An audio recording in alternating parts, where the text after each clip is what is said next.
નમસ્કાર, આપ જોઈ રહ્યા છો સ્પાર્ક ટુડે ન્યૂઝ। જલારામનગર વિભાગ 1 વીઆઈપી રોડ વુડા સર્કલ કારેલી બાગ ખાતે પરમાર કમલેશ કે જેઓ સામાજિક કાર્યકર છે તેમના દ્વારા આજે 26મી જાન્યુઆરીનો 75મો પ્રજાસત્તાક દિવસની ઉજવણી કરવામાં આવી। નાના બાળકો બુંદીના લાડુ, ફરસાણ, ચોકલેટ આપી દેશભક્તિ ગીત ગવડાવી અને દેશ પ્રત્યે પ્રેમ જગાડવાનો એક પ્રયત્ન કરવામાં આવ્યો। તો સાથે જ જે લેક ઝોનની ઘટના ઘટી હતી તે સંદર્ભે શ્રદ્ધાંજલિ પણ પાઠવવામાં આવી હતી। આજે જે 26મી જાન્યુઆરી 75મો પ્રજાસત્તાક દિનની ઉજવણી જે જલારામનગર વિભાગ 1 વુડા સર્કલ પાસે આજે જે નાના ભૂલકાઓ સાથે અમે લોકોએ ઉજવણી કરી છે।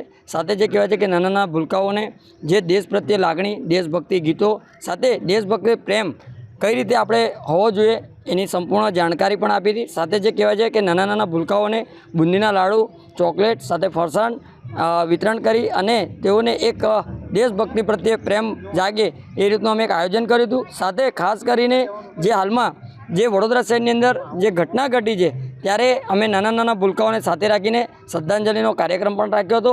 અને ખાસ કરીને આપણે દેશભક્તિ સાથે લોકોને પણ એક અપીલ કરું છું કે નાના ભૂલકાઓને દેશ પ્રત્યે પ્રેમ જાગે, બસ તેવું એક કાર્ય કરવું જોઈએ તેવી એક અમે અપીલ કરું છું।